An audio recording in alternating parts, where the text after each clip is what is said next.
पिता परमात्मा पूर्ण ब्रह्म सारी सृष्टि के रचनहार कबीर परमेश्वर जी की असीम रजा से आप सभी उस परमात्मा के प्यारी आत्माएं इस तत्व ज्ञान को पहचान कर, अपने पिता को पहचान कर, अपने मूल मालिक को पहचान कर यहां सतलोक आश्रम बरवाला के अंदर उपस्थित हुए। धन्य है आपके माता पिता जिनसे जन्म हुआ। लख बर सूरा जूझ ही लख बर सावत दे, लख बर यति जहान में तब सतगुरु शरणा ले। तो पुण्यात्माओं, आप ऐसी पुण्य कर्मी प्राणी हो, युगों युगों से आप बहुत ही परमात्मा के निकट रहे हो, लेकिन हम पार नहीं हो पाए क्योंकि हम भगवान को पहचान नहीं पाए, तत्व ज्ञान हम समझ नहीं सके। यहां का सबसे बड़ा जाल काल का ये है कि जिस भी जीव को, मानव शरीरधारी प्राणी को जरा सा भी कोई यहां की ये नकली सुविधा उपलब्ध है, उसको परमात्मा की कति आवश्यकता महसूस नहीं होती। और जो महादुखी हैं वो परमात्मा के लिए भटकते हैं, तो काल न ये नकली संत, नकली दूत, ये ठग कदम कदम पर बैठा रखे हैं, वो उनके फंस के अपना जीवन नाश कर जाता है। और जो भक्ति करता नहीं, पूर्व जन्म का पुण्यकर्मी प्राणी है, उसको सब अच्छी सुविधाएं प्राप्त हैं, उसका व्यवसाय भी ठीक है, कोई पद पोस्ट भी उच्च है, परिवार भी अच्छा है, बच्चे भी लायक हैं, वो पूरे पूर्व जन्म के संस्कार हैं उनके, तो तत्व ज्ञान के अभाव से वो ऐसे अपना जीवन नष्ट कर जाते हैं। इस सारे अंधेरे को, संपूर्ण अज्ञान को हटाने के लिए, इसका नाश करने के लिए परमात्मा स्वयं ही आते हैं। उस परमात्मा के अतिरिक्त जितने भी संत, महात्मा, काजी, मुल्ला, आचार्य, शंकराचार्य, मंडलेश्वर, महंत संत हैं, या जो देव पद प्राप्त किए हुए हैं, ये सभी जीव संज्ञा के अंदर हैं और परमात्मा की महिमा को जीव नहीं जान सकता अपने बल से। इसलिए परमेश्वर स्वयं आते हैं हमें अपनी कुछ आंशिक महिमा जो हमें आवश्यक है वो बताने के लिए। तो पुण्यात्माओं, आज का जो समागम संपन्न होने जा रहा है, ये 3 दिन से चला था। ये किस उपलक्ष्य में है? प्रथम दिन भी आपको जानकारी दी गई थी, लेकिन प्रतिदिन श्रद्धालु बदलते रहते हैं, आते रहते हैं, सुनते रहते हैं। आज वो शुभ दिन है, परमात्मा ने वो दया बख्शी थी, सतगुरु आए दया करी, ऐसे दीन दयाल बंदी छोड़ वृद्धतास का, जठरग्नि प्रतिपाल। गरीबदास जी ने कहा है कि सतगुरु आए दया करी, क्योंकि परमात्मा जब आते हैं यहां सतगुरु का ही रोल करते हैं। और सतगुरु की परिभाषा ये होती है कि वो सच्चा ज्ञान बतावे, सच्चे भगवान की जानकारी देवे, अविनाशी परमात्मा की। सदग्रंथों के अनुसार ज्ञान बताता है वो सतगुरु होता है, सच्चा ज्ञान दाता। तो सच्चा ज्ञान परमात्मा ही दे सकता है और उसको बताने के लिए वो परमात्मा स्वयं आते हैं।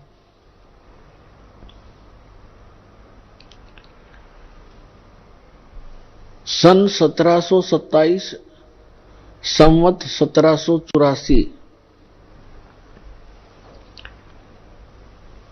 को परमात्मा आदरणीय गरीबदास साहिब जी गांव छुड़ाने जिला झज्जर हरियाणा वाले को आकर के खेतों में मिले थे, जंगल में, जहां वो गव्वें चरा रहे थे। उसमें उनकी आयु 10 वर्ष की थी। सन 1717 में, संवत 1774 में आदरणीय गरीबदास साहिब जी का जन्म हुआ था गांव छुड़ानी जिला झज्जर हरियाणा में।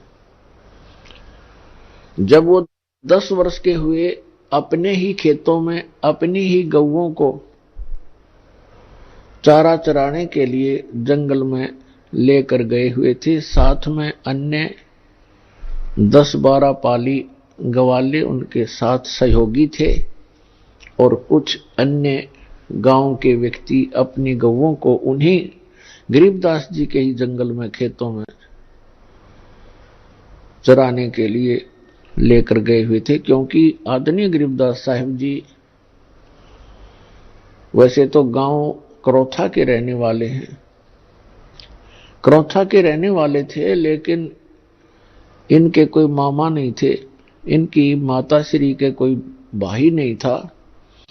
इसलिए गरीबदास साहिब जी के पूज्य पिताजी श्री बलराम जी धनखड़ अपनी ससुराल छुड़ानी में वहां रहने लग गए थे। वहीं जाने के बाद आदरणीय गरीबदास साहिब जी का जन्म हुआ था। जिनके 10 बजे थे, वो परमात्मा जो लीला करते हैं, वो लीला करते ही ऐसी हैं और इसके गवाह चारों वेद हैं। ऋग्वेद मंडल नंबर 9 और सूक्त नंबर 86 के मंत्र नंबर 26 और 27 में, ऋग्वेद मंडल नंबर 9 सूक्त 82 के मंत्र 1, 2, 3 में, ऋग्वेद मंडल नंबर 9 सूक्त 54 मंत्र 3 में, ऋग्वेद मंडल नंबर 9 सूक्त 20 मंत्र 1 में, ऋग्वेद मंडल नंबर 9 सूक्त 94 के मंत्र 1 में, ऋग्वेद मंडल नंबर 9 सूक्त 95 के मंत्र नंबर 2 में, ऋग्वेद मंडल नंबर 9 सूक्त 1 मंत्र 9 में, ऋग्वेद मंडल नंबर 9 सूक्त 96 के 96 के 16 से लेकर 20 मंत्र में, ऋग्वेद मंडल नंबर 9 सूक्त 29 के मंत्र नंबर 25 में यही प्रमाण दिया हुआ है कि वो परमात्मा ऊपर के लोक में रहता है, सतलोक में रहता है, अविनाशी स्थान के तीसरे पृष्ठ पर विराजमान है, वहां बैठा है सभी लोकों के ऊपर, और वहां से गति करके आता है, अच्छी आत्माओं को मिलता है और उनको उपदेश करने की इच्छा से वो कबीर देव नाम है उस परम पिता का, कबीर देव, हम उसे कबीर साहब बोलते हैं। तो उसी अपने गुण अनुसार जो वेद गवाही देते हैं, तो पुण्यात्मा हम वेदों को सत्य मानते हैं।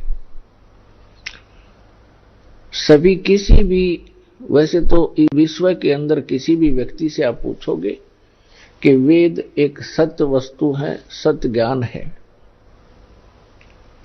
और महिमा का, परमात्मा की महिमा का गुणगान है। और उस परमेश्वर ने 600 वर्ष पहले आकर के बताया था कि वेद मेरा भेद है, मैं ना मिलूं वेदन के माही, और जौन वेद से मैं मिलूं ये वेद जानते नहीं। और वेद 5वां वेद है, सूक्ष्म वेद है, जिसको तत्व ज्ञान कहते हैं। वेद कहो ज्ञान कहो, तो तत्व ज्ञान है, वो तत्व वेद है, वो सूक्ष्म वेद है। उस सूक्ष्म वेद के अंदर परमात्मा के पाने की महिमा कंप्लीटली लिखी हुई है। और इन 4 वेदों के अंदर महिमा तो परमात्मा की है, लेकिन उसके पाने की विधि नहीं है, वो सत साधना उसमें उनमें वर्णित नहीं है। तो इस प्रकार वो परमात्मा अपनी प्यारी आत्माओं को मिलते ही मिलते हैं और उनको तत्व ज्ञान से परिचित कराते हैं। गरीबदास साहिब जी 10 वर्ष के थे, खेतों में अपनी गौवें चरा रहे थे। वहां एक आजकल का मौसम जैसे आज का मौसम है, दिन के समय में 10 बजे खूब गर्मी सी हो जाती है और सभी गवाले एक जांडी के पेड़ के नीचे बैठकर खाना खा रहे थे। तभी परमात्मा सतलोक से चलकर आए। कहते हैं गरीबदास जी ने बताया है कि एक क्षण में यहां पर है, एक क्षण में प्रलय पार। वो परमात्मा एक सेकंड के भी कुछ अंश के अंदर यहां विद्यमान हो जाते हैं। एक जिंदा महात्मा का रूप बना करके और रस्ते रस्ते आ रहे हैं, जैसे यात्री किसी दूसरे गांव को जा रहा हो। उस रास्ते के ऊपर ही वो जांडी का पेड़ था। जब महात्मा जी निकट आए तो राम राम कहा। सभी पालियों ने, परमात्मा ने भी उत्तर दिया। पाली खाना खा रहे थे, सभी गवाले, उन्होंने कहा महाराज भोजन पालो, आओ बैठो। उनके लिए एक वस्त्र बिछा दिया, चादर बिछा दी। परमात्मा विराजमान हुए। वो तो आए उसी उद्देश्य से थे, वो ना कहते तो भी उन्होंने तो बैठना ही था वहां उनके पास आकर के। वो तो अपने कहते हैं गोता मारू स्वर्ग में जा बैठूं पाताल, गरीबदास ढूंढता फिरूं अपने हीरे मोती लाल। गरीबदास जी बता रहे हैं, कबीर साहब ने बताया कि अपनी अच्छी आत्माओं को, जो मेरे लाल हैं, मेरे बहुमूल्य प्राणी हैं, जीव हैं, उनको खोजता फिरता हूं। कभी स्वर्ग में जाता हूं, कहीं पाताल में पहुंच जाता हूं, कभी पृथ्वी के ऊपर उनको तत्व ज्ञान से जगाता हूं। तो उन्होंने कहा, परमात्मा ने कहा भी मैं खाना खा के आया हूं अपने गांव से। बच्चों ने पूछा जी आपका गांव कौन सा है, क्या नाम है आपके गांव का? परमात्मा ने बताया मेरे गांव का नाम सतलोक है, सत्यलोक है। कितनी दूरी पर है? तो परमात्मा ने वाणी बोली, 16 शंख पर हमरा तकिया, हम गगन मंडल के जंदा, हुक्म हिसाबी यहाँ चल आए, काटन काल का फंदा। 16 शंख कोस की दूरी पर हमारा तकिया है, हमारा सिंहासन है, और हम गगन मंडल के अंदर भी घूमने वाले जिंदा महात्मा हैं, यहां नहीं। और हम काल के फंद को काटने के लिए यहां पर इस पृथ्वी पर आए हैं। बच्चों ने सोचा कि होगा कोई 16 कोस दूर पर कोई गांव, क्योंकि पहले इतना एक दूसरे से परिचित लोग नहीं थे, गांव को नहीं जानते थे, दूसरे गांव को, दूर देश के गांव को। तो उन्होंने वो टॉपिक छोड़ दिया। फिर कहा महाराज जी भोजन नहीं खाओगे तो दूध तो पीना ही पड़ेगा। परमेश्वर ने कहा भाई दूध पिलाना चाहते हो तो बच्चों मैं कंवारी गाय का दूध पीता हूं।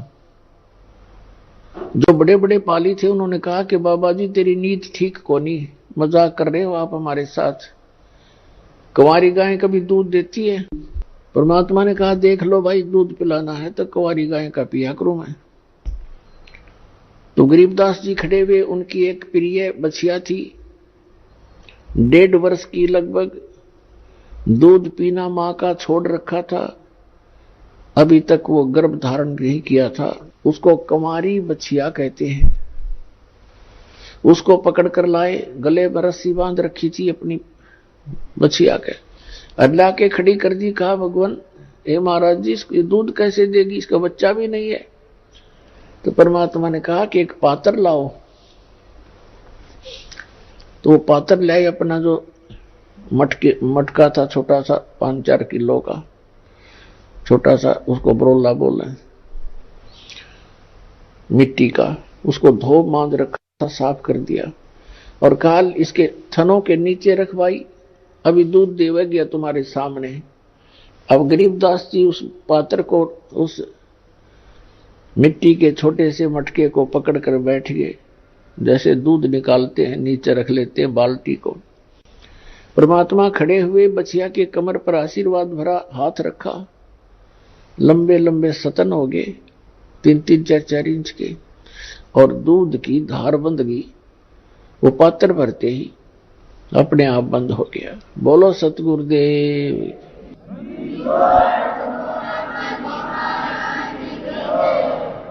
गरीबदास जी ने वो पात्र परमेश्वर को थमा दिया कि ले महात्मा जी, आपकी महिमा अपरंपार है, कुंवारी गाय का दूध निकाल दिया। उस परमेश्वर ने, कबीर साहब जी ने थोड़ा सा दूध पिया और बाकी वहां उपस्थित सभी ग्वालों से कहा कि ले पालियो, ये अमृत है बेटा, इसको पी लो। ये यहां का नहीं है, ये सतलोक से आया है, इस पवित्र पशु के माध्यम से। तो उन्होंने जो अन्य पाली थे, कोई 20 वर्ष का, कोई 30 वर्ष का, कोई 50 वर्ष का, कोई 40 वर्ष के आयु के, वो तो उठकर चले गए कि हम नहीं पीवे, पाप का दूध है, कंवारी गां का दूध निकाल दिया जादू जंत्र करके। और फिर दूसरे, तूने झूठा कर दिया, तेरी जात का पता नहीं, तो कौन जाति का है। उस समय छुआछात भी चरम सीमा पर थी। दुर्भाग्य है, कहते हैं सकल पदार्थ है जगमाई, कर्महीन नर पावे नाही। गरीबदास जी ने कहा कि लो महाराज, आपका अमृत, आपका झूठा दूध है, भगवान कब कब मिले हमें। और जितना पीना था वो पी लिया। तो पुण्यात्माओं कहते हैं, पिछले जब से होते हैं पूर्ण हंस मुराद, ये पिछले संस्कारों से ही ऐसी प्रेरणा और परमात्मा का मिलन हुआ करता है। फिर परमात्मा जिस उद्देश्य को लेकर आए थे, 10 वर्ष के बालक को लगे ज्ञान समझाने, सृष्टि रचना सुनाई और कहा, बच्चों तुम सभी सतलोक में थे और आप यहां इस काल के जाल में फंसे हुए हो। गरीबदास जी ने कहा कि हे भगवान, वहां ऐसा स्थान बता रहे हो आपके, कभी मृत्यु नहीं होती, वृद्ध अवस्था नहीं होती, और वहां कभी सूखा नहीं गिरता। क्योंकि जिस समय गरीबदास साहिब जी छुडानी गांव में जन्मे थे, वहां मरुस्थल जैसा पृथ्वी थी, मरुस्थल जैसी, राजस्थान से मिलती जुलती वो अक्षेत्र था, जो वर्तमान में भी राजस्थान का तो बल्कि अच्छा हो गया होगा। और वहां हर एक चीज का अभाव रहता था। वर्षा हुई तो खाने के गेहूं, खाने की ज्वार बाजरा हो जाता, गेहूं तो कभी देखा भी नहीं था। तो गरीबदास जी ने कहा कि वहां परमात्मा ने बताया कि वहां बिन बादल वहां वर्षा होए, और असंख्य वहां पर जो है, कहते हैं असंख्य सूर्य जितना प्रकाश रहता है, ना गर्मी है, ना पाला है, ना सर्दी है, ना गर्मी है, और सदा बाहर पेड़ हैं, अंगूरों के गुच्छे लगे रहते हैं, प्रत्येक के महल के सामने पार्क हैं, फुहारे हैं, बहुत अच्छे बगीचे हैं और बहुत सुंदर पहाड़ हैं वहां के। यहाँ तो मिट्टी के पहाड़ हैं, वहां पर हीरे और मोतियों के पहाड़ हैं, सुंदर मिट्टी है, उसके अंदर फलदार सदाबहार पेड़ पौधे हैं। गरीबदास जी ऐसे सुन रहे थे जैसे वो आत्मा उनकी सतलोक में ही घूम रही हो। वो परमात्मा बताते जा रहे थे और वो कल्पना करते जा रहे थे। फिर परमेश्वर ने बताया कि वहां दूधों की, दहियों की और बेटा अमृत की दरिया बहती है, सरोवर भरे हुए हैं।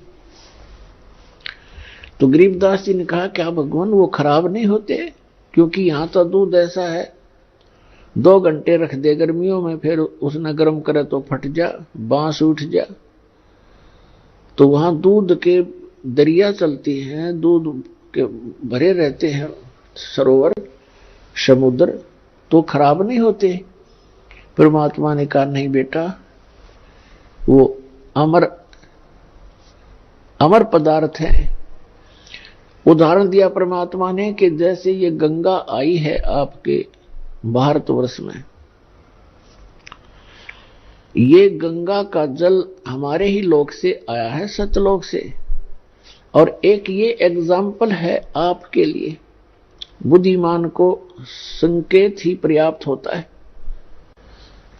सतलोक से या गंगा आई, सबसे पहले आई शिव के लोक में, शिव के लोक से फिर आई विष्णु के लोक में सबसे, और फिर उसके बाद आई है इस पृथ्वी लोक पे। इसके आने का तरीका परमात्मा की रजा और उसका, अब उसको साइंटिफिक तरीके से किसी तरह लगा लो, वहां से नीचे आई, फिर वहां से नीचे वाष्प बनकर पृथ्वी पर आई, या हिमालय के ऊपर आकर के ये बर्फ रूप में विद्यमान हुई, और हो ही रही है। हुई क्या, ये तो आ ही रही है, वहीं से चलकर आ रही है। और इस गंगा के पानी को आप रख लीजिए, चाहे 100 वर्ष रखो, ये खराब नहीं होता। और ये तो इसे लोक में जहां सब कुछ में तुरंत ही जीव चल पड़ते हैं। ये कितना सुंदर शरीर है, मृत्यु को उपरांत 2 दिन इसका अंतिम संस्कार ना करो, इसमें जीव पड़ जाएंगे सारे में। लेकिन उस गंगा के पानी में वो खराब नहीं होता, उसमें जीव नहीं होते। गंगा जल तकरीबन सबके घर पर होता था। इस बात से गरीबदास जी खूब परिचित थे कि 3 वर्ष पहले हमारी माता किसी के साथ गई थी और गंगा का जल लाई थी, और आज तक बिल्कुल ऐसा ही है। तो उन्होंने बड़ी रुचि हुई कि भगवान मुझे वो स्थान दिखाओ जहां हम पहले रहा करते थे। परमात्मा आए इसलिए थे, हम जीवों के लिए अपने गवाह तैयार करने के लिए, कि मेरे प्रत्यक्ष दृष्टा हो, मेरे साक्षी बने मेरे बच्चे, ताकि आने वाली पिछली पीढ़ी में मुझे पहचान सके कि कबीर इज गॉड। तो परमात्मा उनको सतलोक में लेकर गए, अपनी प्यारी आत्मा गरीबदास साहिब जी को। शरीर नीचे रह गया, आत्मा सूक्ष्म शरीर, फिर कारण शरीर, सब फिर वहां जाकर के उसका अपना ओरिजिनल शरीर जो वहां हमारा था, वो उसमें वो मानव शरीर सदृश ही है, लेकिन उसका पूरी बॉडी का 16 सूर्य जितना प्रकाश है। और परमात्मा यानी परम अक्षर ब्रह्म का, सत्य पुरुष का, कबीर जी की का वहां शरीर का इतनी रोशनी है, इतना प्रकाश है, जैसे करोड़ सूर्य करोड़ चंद्रमा मिला दे एक रोमकूप में। तो परमात्मा भी मनुष्य जैसा ही है, लेकिन सामर्थ्य में अंतर बहुत है, शक्ति में बहुत अंतर है। तो इस प्रकार गरीबदास जी को परमात्मा ऊपर लेकर गए, ब्रह्मा विष्णु महेश का लोक दिखाया, धर्मराज का लोक दिखाया, ये नकली सतलोक दिखाए, और यहाँ के ये स्वर्ग लोक दिखाए, नरक लोक दिखाए, इंद्र का लोक दिखाया, सभी ऊपर को लेकर गए, जहां काल रहता है वो स्थान दिखाया, और 11वां द्वार पार करके अक्षर पुरुष के लोक में प्रवेश किया। फिर 12वां द्वार पार करके सतलोक के अंदर प्रवेश हुए, भंवर गुफा के पार करके। ऊपर पहुंच के जब परमात्मा जाकर के अपने ही दूसरे स्वरूप पर चवर करने लगे, क्योंकि परमात्मा में एक शक्ति होती है, एक सिद्धि होती है, एक सिद्धि जो बहुचोल्य धार है। तो परमात्मा अन्य रूप बनाकर नीचे आते हैं और एक रूप में सिंहासन पर वहां विराजमान होते हैं। जो सिंहासन के ऊपर राजा के समान मुकुट पहने हुए, छत्र के नीचे बहुत बड़े गुंबद के अंदर परमात्मा वहां बैठे थे सिंहासन पर। उनके एक रोम में करोड़ सूर्य मिला दे करोड़ चंद्रमा, इतनी रोशनी थी उस परम पिता की। और नीचे से जो जिंदा महात्मा के रूप में वही परमात्मा अपना अन्य रूप धारण करके गए थे, अन्य वेश में। वो जिंदा महात्मा का रूप था। जिंदा कैसे होते हैं? मुसलमानों के अंदर जिंदा महात्मा होते हैं, काला टोप पहनते हैं छोटे से वाला, एक काला ही ओवर कोट पहनते हैं घुटनों से भी नीचे तक, पिंडलियों तक का, और एक कच्छा पहनते हैं घुटनों तक का। ऐसी वेशभूषा वाले को जिंदा महात्मा कहते हैं।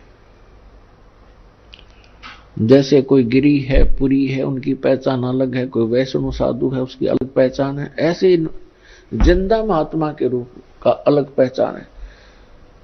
तो वहां परमात्मा ने जाकर के एक चंवर रखा था। कबीर परमात्मा जो नीचे से गए थे, वो चंवर उठाकर उस सच्चे दरबार से और अपने ही दूसरे रूप जो सिंहासन पर विराजमान थे डबल रोल करने लगे, उनके ऊपर चंवर करने लगे ऐसे। अब गरीबदास जी सोच रहे हैं, देख रहे हैं कि भी भगवान तो ये है जिसके ऊपर बाबा जी चंवर कर रहे हैं, और कितने सुंदर है, कैसा नूर है, ऐसा प्रकाश कभी देखा नहीं, और यहाँ का लोक है भगवान। वहां तो मन चक्रित हो जाता है। तो गरीबदास जी इतना सोच ही रहे थे कि भगवान तो ये है, और कितना सुंदर लोक यहाँ का, देखते भी मन नहीं भर रहा है, आत्मा तृप्त नहीं हो रही है। कभी उस सुंदर मनोहर लोक को, द्वीप को देख रहे हैं, वहां के नजारा देख रहे हैं, कभी परमात्मा के चेहरे को देख रहे हैं जैसे बालक देखा करते हैं। फिर मन में सोचने लगे कि ये नीचे से जो महात्मा आए हैं, ये इस भगवान के कोई सेवक होंगे, नौकर नाकर हैं, ये सर्वेंट होंगे इसके। इतना सोच ही रहे थे। वो असंख्य ब्रह्मांड के सिंहासन पर विराजमान दो तेजों में रूप था भगवान का, वो खड़ा हुआ और ऐसे प्रार्थना करके कहा, विराजिए भगवान। जिंदा महात्मा के रूप में मालिक उस पर बैठ के असंख्य ब्रह्मांड के सिंहासन पर, और वो तेजों में शरीर जो खड़ा होकर के चंवर लेकर के जिंदा महात्मा जो सिंहासन पर विराजमान थे चंवर करने लगे। अब गरीबदास जी सोच रहे हैं कि बाबा जी तो बड़ांडी भाई, इस पर भगवान चंवर करे, इसका पूजा सेवा कर रहा है। इतना सोच ही रहे थे, इतने में तेजों में शरीर जिंदा वाले स्वरूप में समा गए, और अकेले जिंदा महात्मा के रूप में परमात्मा असंख्य ब्रह्मांड के कंट्रोलर और सृजनहार के सिंहासन पर बैठे, और उनका इतना ही तेजों में शरीर हो गया।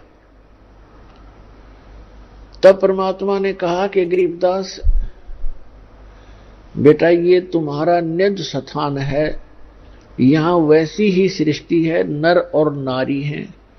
ये कितने सुंदर बाग बगीचे भरे पड़े हैं, कितनी सुंदर महक उठ रही है वहां पर, और कितनी प्यारी प्यारी आवाज घंटियां बज रही हैं, यहां पर धुन हो रही है। ओए होए। अब गरीबदास जी से कहा कि बेटा, मैं बनारस के अंदर, काशी के अंदर 120 वर्ष जुलाहे के रूप में, धानक रूप में रहा था, और मैंने वहां अपना प्रचार किया। एक धर्मदास नाम के वैश्य थे, सेठ से, उनको मैं मिला, उनको बहुत अच्छी तरह समझाया,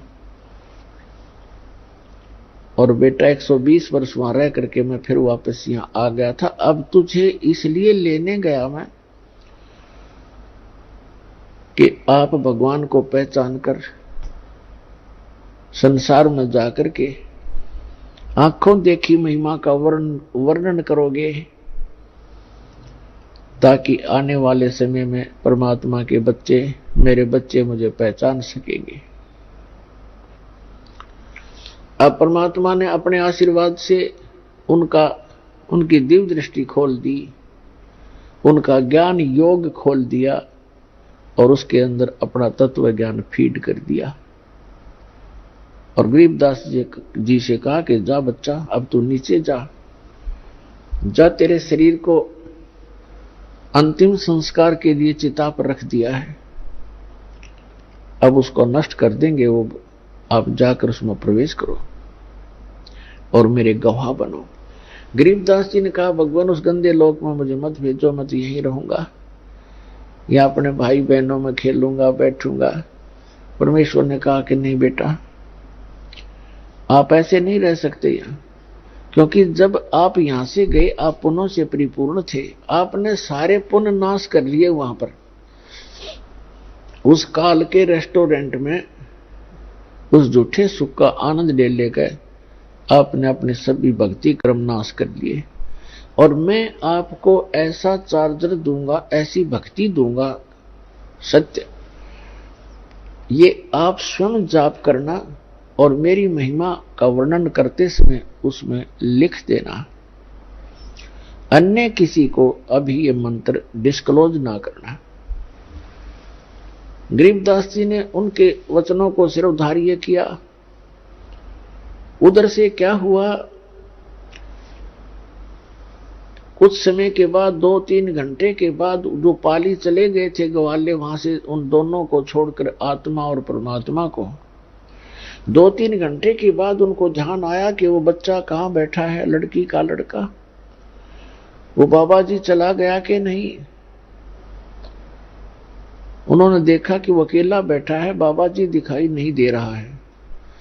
एक उनमें से ग्वाला आया, उसने कहा कि रे गरीबू खड़ा हो भाई, तेरा नंबर आ गया गाय घेरने का। ये वहां नंबर लगाते हैं, अपना शिफ्ट बना लेते हैं पाली कि 2 घंटे आप खड़े होगे, 2 घंटे आप खड़े होगे, 2 घंटे आप पशुओं के सामने, ताकि किसी की फसल को हानि ना कर दे और भाग ना जा पशु इधर उधर। तो उसने कहा कि गरीबदास खड़ा हो भाई, गरीबू कहा करते थे, तेरा नंबर आ गया। नहीं बोले क्योंकि वो आत्मा थी नहीं, शरीर को खाली रखा था। निकट जाकर कहा कि ए भगत जी खड़ा हो, पकड़ के हिलाया कि महात्मा बन गया तू, खड़ा हो ले। जब ही उसने ऐसे किया वो गिर गए। अब वो एकदम घबरा गया, सभी पालियों को आवाज लगाई कि दौड़ के आओ, भागो भागो, ये लड़की का लड़का मर गया। 2 पाली गांव की तरफ दौड़े। 1.5 किलोमीटर की दूरी पर छुड़ानी गांव था उस स्थान से जहां पर ये परमात्मा प्रकट हुए थे। गांव में पता चला 30-40 घर होते थे, पहले छोटे गांव हुआ करते थे। सारे गांव में एकदम सन्नाटा छा गया। जिसने भी सुना वही उस स्थान की तरफ दौड़ लिया। बूढ़े क्या, बच्चे क्या, माई क्या, बहन क्या, सभी चल पड़े। वहां से बच्चे को 100 को घर ले आए। घर ला करके फिर शाम के समय अंतिम संस्कार के लिए चिता पर रख दिया। उसी समय परमात्मा ने अपनी प्यारी आत्मा गरीबदास जी को उनके शरीर में प्रवेश कर दिया। अब जो ही आत्मा प्रवेश हुई, उनके अंदर वो ज्ञान फीड कर दिया था, वही वाणी उठते ही, चिता के ऊपर से उठते ही ये वाणी बोलने लगे, अनंत कोट ब्रह्मांड का एक रति नहीं भारे, सतगुरु पुरुष कबीर हैं कुल के सिरजनहारे। अलल पंख अनुराग है सुन मंडल रे थीरे, दास गरीब उधार दिया सतगुरु मिले कबीर। अब गांव वालों ने सोचा ये लड़का मेंटल हो गया, बाबा जी के जंतर मंत्र का दूध पी के एंड बैंड बोल रहा है, पता नहीं क्या बक रहा है उआ बाई, क्योंकि वो समझ कैसे सके इस गूढ़ रहस्य को। ऐसे 3 वर्ष बीत गए और उधर से इस बात पर संतोष कर लिया परिवार के व्यक्तियों ने कि हे भगवान, लड़का होता गया मेंटल, पर कोई बात नहीं, या लड़की इस बच्चे को देख देख के, जैसा भी बावड़ा है, पागल है, इसको देखकर वो जीवित रह जाएगी, नहीं तो बेहोश हो जाती थी इस घटना को सुनकर बार बार। तो ये संतोष किया कि कोई बात नहीं, पागल हुआ सो हुआ, पर जीवित तक हो गया। लड़की ने पेट भर खाना खा लिया। ऐसे 3 वर्ष बीत गए। एक गोपाल दास नाम के दादू पंथ के एक संत थे, जो बनिए के घर जन्म था उनका, और वो दादू पंथ से दीक्षित होकर के घर त्याग चुके थे, बाल बच्चों का विवाह करके फ्री हो गए थे, और वो ऐसे घूमते फिरते थे, शिष्य बना रखे थे, गांव में वहां जाते थे, उनके घर रुकते थे, घूमते फिरते, जिसको रमता राम कहते हैं। और दादू साहब जी को भी परमात्मा मिले थे जब वो 7-8 वर्ष के थे। जंगल में खेल रहे थे, बनी में 2-4 बच्चे और भी बैठे थे। तो परमात्मा आए, उनको ज्ञान सुनाने लगे।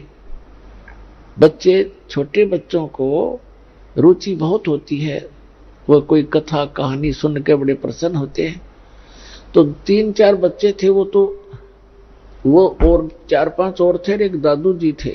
दादू जी की रुचि बहुत थी, क्योंकि वो आए उसी के लिए थे। सारा ज्ञान सुनाया, दादू जी की आंखों में आंसू आने लगे और कहा, भगवान ऐसा लोक है वहां पर। और वो दादू जी तो जयपुर के पास राजस्थान के अंदर जन्मे थे, वो वहां तो और बुरा हाल था उस समय।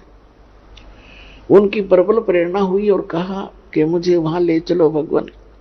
तो परमात्मा ने कहा, भी ऐसे नहीं ले जा सकते, पहले आपने मेरा शिष्य बनना पड़ेगा, दीक्षा लेनी पड़ेगी। ऐसे गरीबदास जी को भी प्रथम मंत्र देकर परमात्मा सतलोक लेकर गए थे, और कुंवारी गाय के दूध से उनको वो अमृत पान कराया था, जिसको पान परवाना कहते हैं। पान माने पेय जल, जैसे खान पान,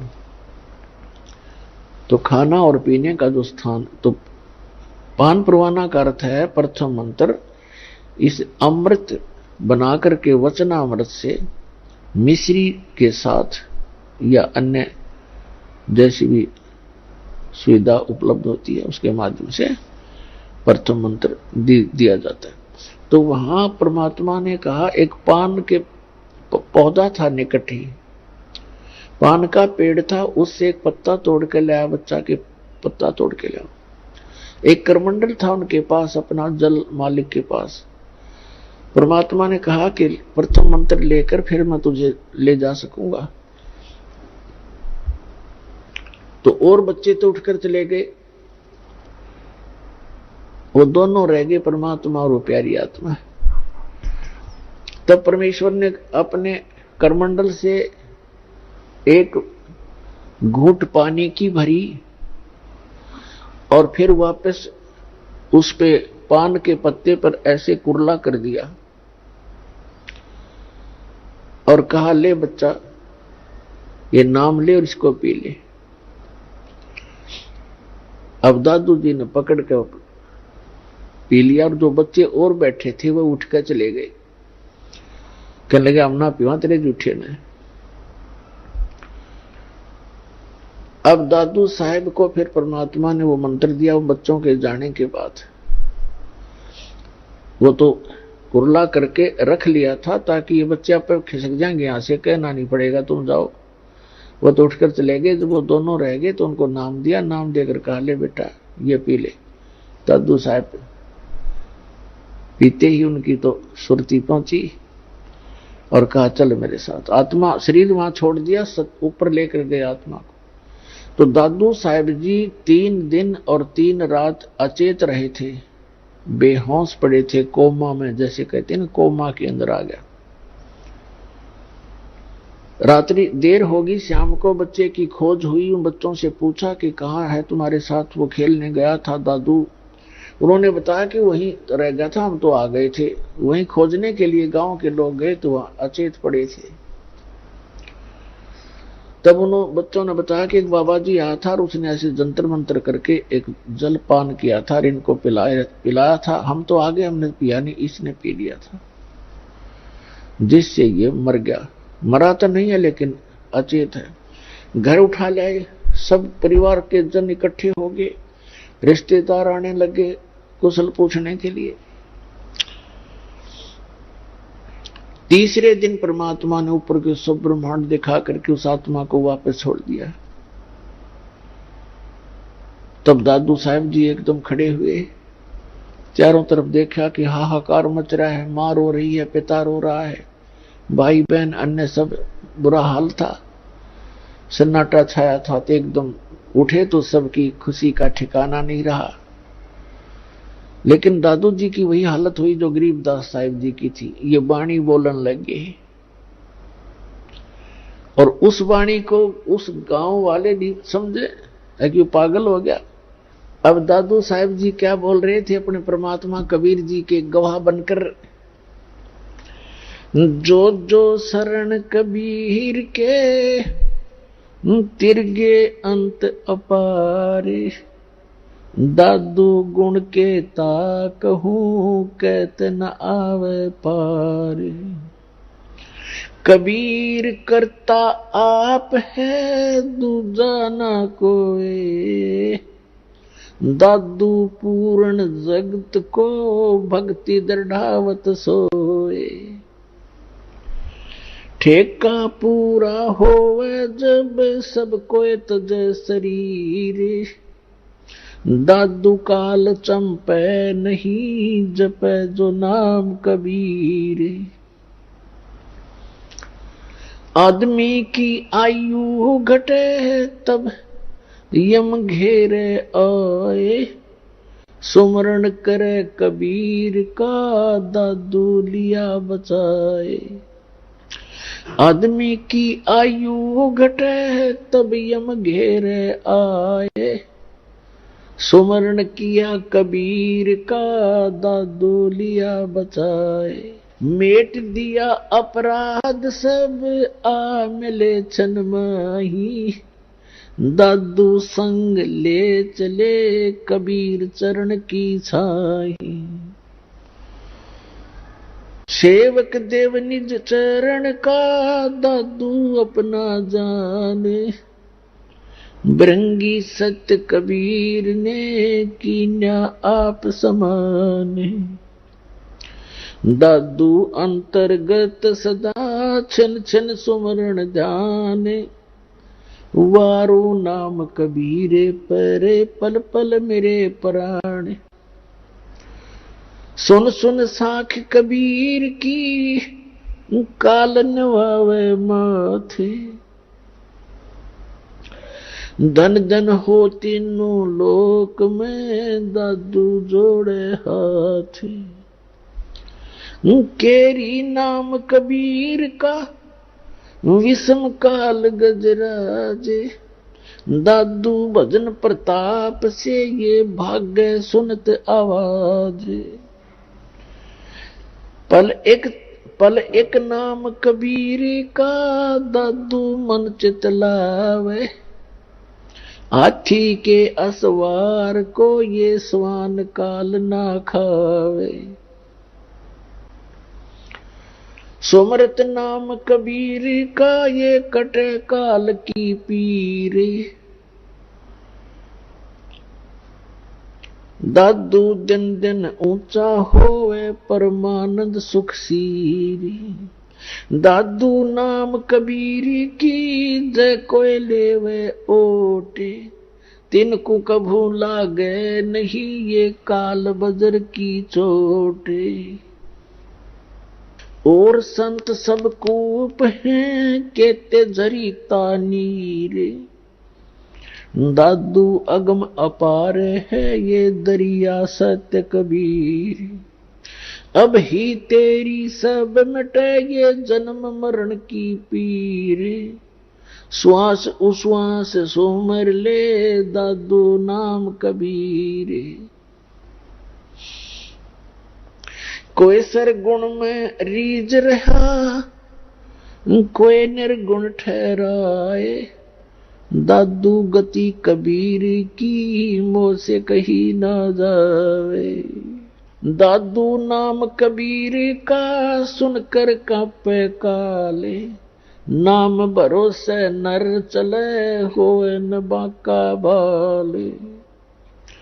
जिन मोह को निज नाम दिया सोए सतगुर हमारे, दादू दूसरा कोई नहीं कबीर सिरजनहारे।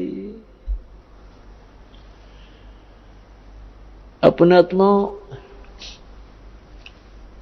परमात्मा को भूलकर हम अपना जीवन नाश कर रहे थे, भगवान को हम पहचान नहीं पा रहे थे। अब परमात्मा को परमात्मा सिद्ध करने के लिए आपके रूबरू लगभग 6-7 गवाह दास खड़े कर देगा और तब जाके हमारे हृदय में समाओगी, जबकि न्यायालय के अंदर 2 गवाहों की ही पर्याप्त होते हैं किसी को दोषी या निर्दोष सिद्ध करने के लिए। और यहां पर आपके सामने 7 साक्षी खड़े कर देगा, 7 साक्षी रूबरू कर देगा आपके परमात्मा को परमात्मा सिद्ध करने के लिए। और तब जाकर के ये गले उतरेगी कि कबीर इज गॉड। अब हमारे भक्त तो परिचित हो ही जाते हैं इस ज्ञान से, सुनकर इतने प्रमाणों को देखकर, और वो किसी अन्य को बताने की चेष्टा करते हैं तो सारा ज्ञान सुन लेते हैं और फिर ये कहते हैं और तो सारी बात आपकी प्रमाणित है, पर कबीर को भगवान नहीं माना जाए। कबीर को भगवान कैसे माने? कबीर तो एक जुलाहा था, धानक था, कवि था, गरीब सा आदमी था, झोपड़ी में रहा करता था। तो परमात्मा तो परमात्मा ही होता है। अब हमने ये कैसे जान लिया कि परमात्मा वो है जिसका हाथ में धनुष हो या त्रिशूल हो और या सुदर्शन चक्र हो? तो ये लक्षण कहां से ग्रहण करें हमने कि ये भगवान होता है?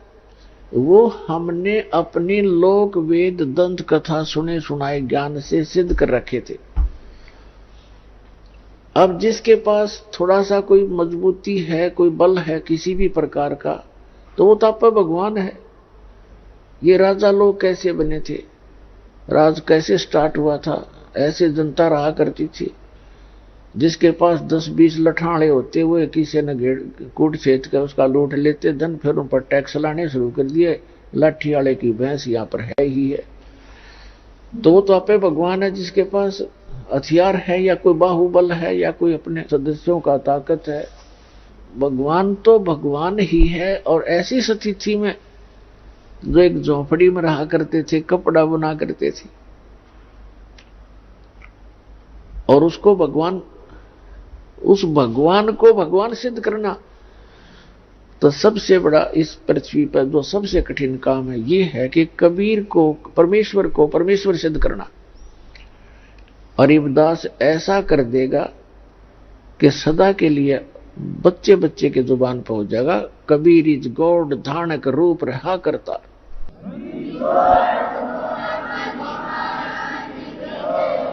पहले दादू साहब जी से क्लियर करते हैं क्या कहना चाहते हैं ये प्यारी आत्मा, कि जो शरण कबीर के तरगे अंत पार करो, कितने पार हो गए।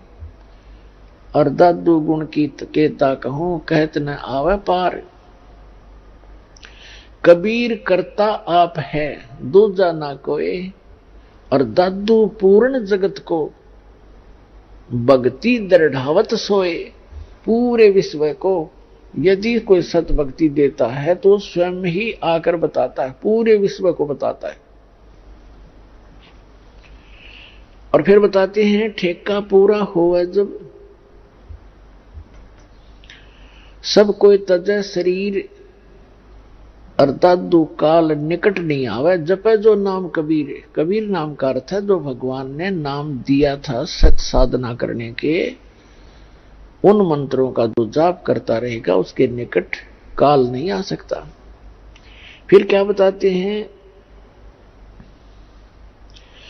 आदमी की आयु घटे तब यम घेरे आए, अब परमात्मा ने बता दिया था कि दादू जी को कि बेटा तेरी आयु 30 वर्ष की है। अब जब 30 वर्ष आए और उनकी मृत्यु हुई, शरीर छूटा, एकदम चारों तरफ से यम के दूत आ खड़े हुए, तब परमात्मा ने उनको पहले ज्ञान दे रखा था कि कभी भी कोई भी आपत्ति आपके ऊपर आए तो इस नाम का सिमरन शुरू कर देना। तो उन्होंने उसी समय मालिक को याद किया, परमात्मा तुरंत वहां पहुंच गए। तो उसके विषय में दादू साहब कहते हैं कि आदमी की आयु घटे तब यम घेरे आए, यम के दूत आकर घेर लेते हैं। और सुमरण किया कबीर का, दादू लिया बचाए। मैंने परमात्मा को याद किया, तुरंत मेरे पास आ गए। मेट दिया अपराध सब, यानी सब पापों का नाश कर दिया और एक्सटेंशन कर दी उनकी आयु की। मेट दिया अपराध सब, आ मिले छन माही, दादू संग ले चले कबीर चरण की छाए। फिर क्या बताते हैं, सुन सुन साख कबीर की, काल नवावे माथे, धन धन हो 3 लोक में, दादू जोड़े हाथी। कबीर परमेश्वर की इस महिमा को सुनकर, उनके द्वारा बोली गई साखियों को सुनकर, कहते हैं काल भी ऐसे नतमस्तक हो जाता है। और दादू साहब जी अपने परमात्मा का धन्यवाद करते हैं कि धन धन तीनों लोक में एक ही भगवान है, समर्थ शक्ति है, दादू जोड़े हाथ।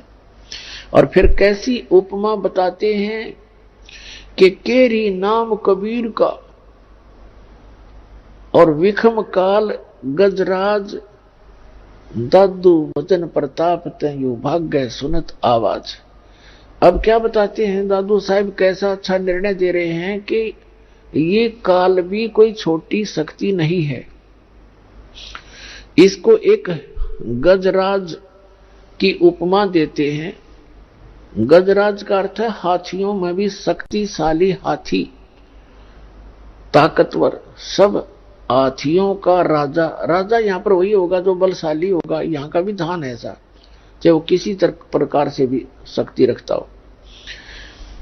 तो क्या बताया कि केरी नाम कबीर का और विषम काल गजराज और दादू भजन प्रताप तय वो भाग्य सुनत आवाज। अब दादू साहब बताना चाहते हैं कि जैसे काल को तो समझो हाथी, हाथी कोई छोटा जानवर नहीं होता, और परमात्मा के उस मंत्र को समझो केहरी। परमात्मा कबीर जी की तुलना की है, तो कबीर साहब को समझो एक केहरी यानी बब्बर शेर। पैर देखो,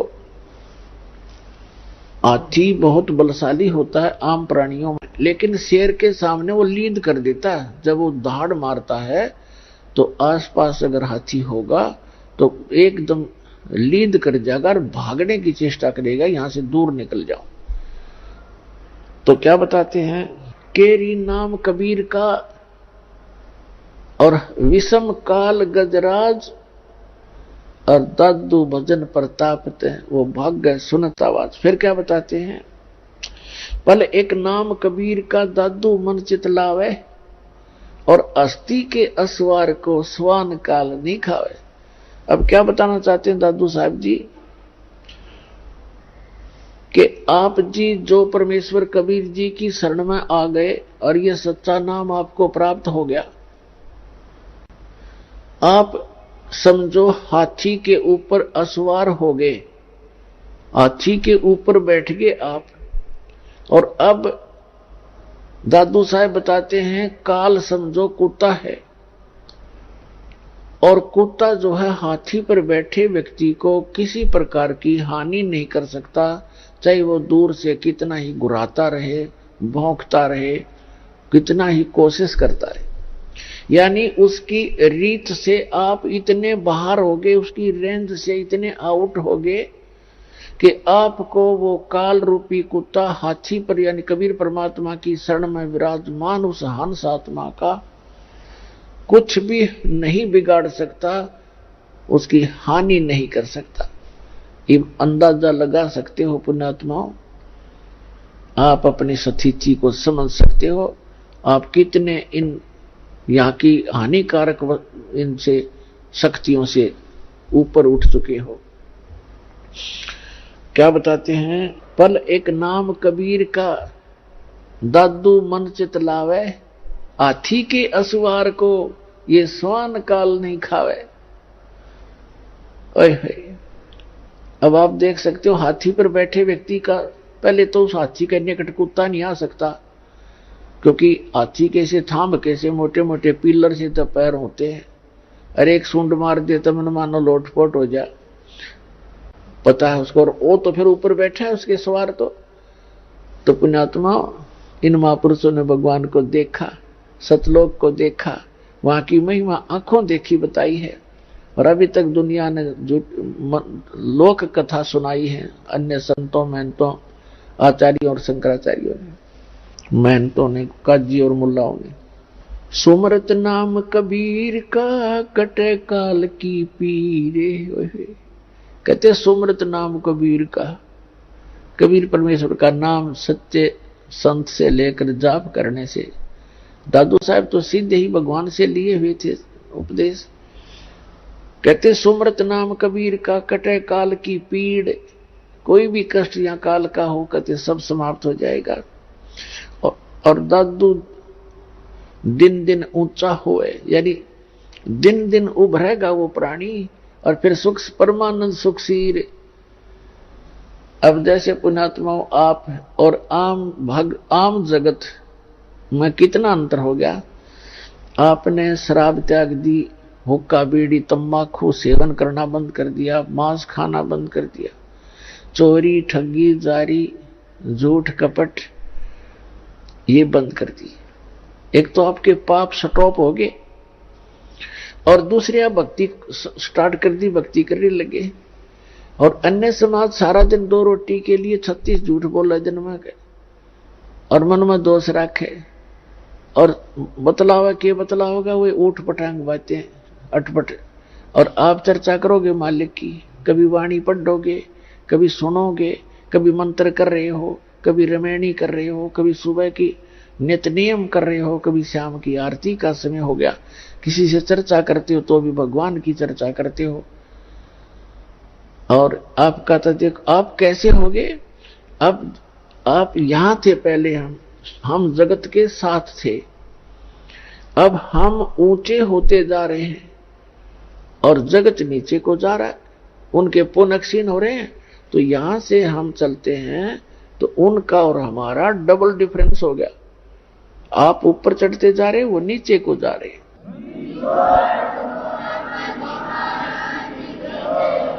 सुमरत नाम कबीर का ये कटे काल की पीरे, दादू दिन दिन ऊंचा होए परमानंद सुखसीर। दादू नाम कबीर की जय कोय लेवे ओटे, उनको कभी लागे नहीं ये काल बजर की चोटे।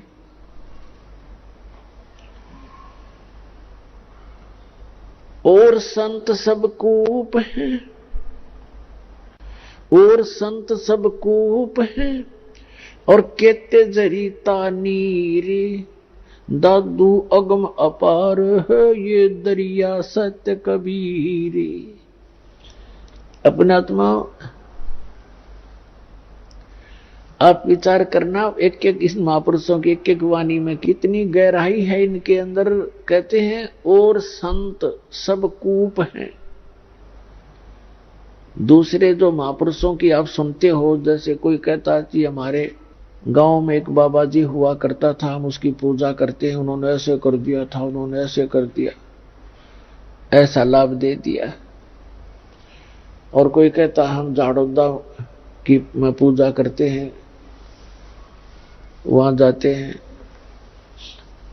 तो वो भी संत थे, उनमें भी कुछ भगवान की भक्ति का शक्ति संग्रह था। और वो भी छोटे मोटे आम प्राणी से तो वो अच्छी कोई ना कोई चमत्कार लीला कर ही देते हैं। तो उसकी तुलना करते हैं दादू साहब जी कि जैसे एक तो कूप हो, कुआं, और कुएं में मेरे ख्याल में एक कुएं में एक गांव के पीने का पानी का काम नहीं चला है, तो वो भी जल है लेकिन अपर्याप्त है, सफिशिएंट नहीं है। कहते हैं और संत जिनकी आप महिमा सुनते हो गांव नगर में जहां पर भी आप रहते हो, कोई ना कोई एकादा सिद्धि वाला महापुरुष कहीं ना कहीं हुआ ही है। तो वो तो समझो एक कूप थे, और कहते जरीता नीर, जरीता माने जैसे झरना निकल रहा है, तो झरना काम चलाओ सा ही जल देता है, आसपास के थोड़े बहुत सिंचाई कर सकता है, ज्यादा उसका औकात नहीं है। और दादू साहब को तो क्या बता रहे हैं कि कुछ दादू साहब जी कह रहे कुछ तो संतों को समझो कुएं जितनी अक्षमता, और कुछ एक हैं ऐसे जैसे झरना जरीता नीर, और दादू अगम अपार है, वो दरिया सत कबीर, होय दरिया, यानी परमात्मा इतने समर्थ हैं कबीर जी इन सभी से जिनको तुम कुछ राहत प्राप्त कर रहे थे, मान रहे थे कि ये ऐसे हैं वैसे हैं, तो उनकी सबकी तुलना कर दी कि दरिया के जल से नहरें भी निकाल ली जाती हैं, सिंचाई भी आसपास के लोग कर लेते, पी भी लेते, और फिर भी पर्याप्त पानी आगे चला ही जाता, समुद्र में जाके मिल जाता है, यानी उसका कोई अंत नहीं होता। तो इतने समर्थ हैं उस कबीर साहब को कैसे तुलनात्मक तरीके से एक समर्थता सिद्ध की है इस प्यारी आत्मा ने, दादू साहब ने। और संत सब कूप हैं, कुएं हैं, कुएं, और कहते जरीता नीर झरने, और दादू अगम अपार है, दरिया सत कबीर। फिर क्या बताते हैं, अब ही तेरी सब मिटे जन्म मरण की पीर, और दादू श्वास उश्वास सुमर ले, दादू नाम कबीर। जो कबीर परमेश्वर जी ने सच्चा नाम आपको दिया है, उसका श्वास उश्वास से सिमरण कर लो, इस जन्म में तुम्हारा मोक्ष हो जाएगा। दादू जी ने खुद मंत्र की जाप किया था, लेकिन आगे अपने ग्रंथ में इसका नामो निशान नहीं दिया। कोई भी दादू पंथी नाम से परिचित नहीं है। फिर क्या बताया है, कोई निर्गुण में रीझ रहा, कोई सरगुण ठहराए, और दादू गति कबीर की मोते कहीं न जाए। दादू नाम कबीर का सुन के कांपे काल, और नाम भरोसे नर चले होए न बाको बाल। अब क्या बताते हैं, कबीर परमेश्वर के सच्चे नाम को सुनकर काल भी कांप जाता है, और इस नाम के साथ खंडित ना होने दे, इस नाम के साथ चलते रहोगे तो काल आपका कुछ नहीं बिगाड़ पाएगा, आपके परिवार को भी वो हानि नहीं कर सकेगा। जैसे गरीबदास जी ने बताया है कि गरीबदास जी ने इसी का तुलनात्मक तरीके से बताया है कि जो कबीर साहब ने स्वयं बताया गरीबदास जी को कि जब लग हंसा हमारी आना, और काल लगे नी तेरा बाणा। जब तक हंस यानी मेरी प्यारी आत्मा मेरी मर्यादा में रहेगा तो काल तेरा अटैक नहीं हो सकता। तो हमने परमात्मा की मर्यादा में रहेंगे तो परमात्मा आपकी पूरी मदद करेगा। जैसे दादू साहब ने कितना क्लियर कर दिया है, आप ऐसे बैठ के जैसे हाथी पर, और काल और इसकी सारी शक्ति समझ लो कुत्ते जितनी, आप उस काल की रीत से बाहर हो गए, पहुंच से दूर हो चुके हो। अब जानबूझ के हाथी ते तला पड़ जाएगा डर के, उसके भौंकने ते तो फिर तो पाड़ के खाएंगे कुत्ते। तो इसलिए आप जिन्हें इस हाथी परमात्मा के इस शरण रूपी हाथी से नीचे मत उतरना, सतलोक जाके छोड़ देंगे आपको।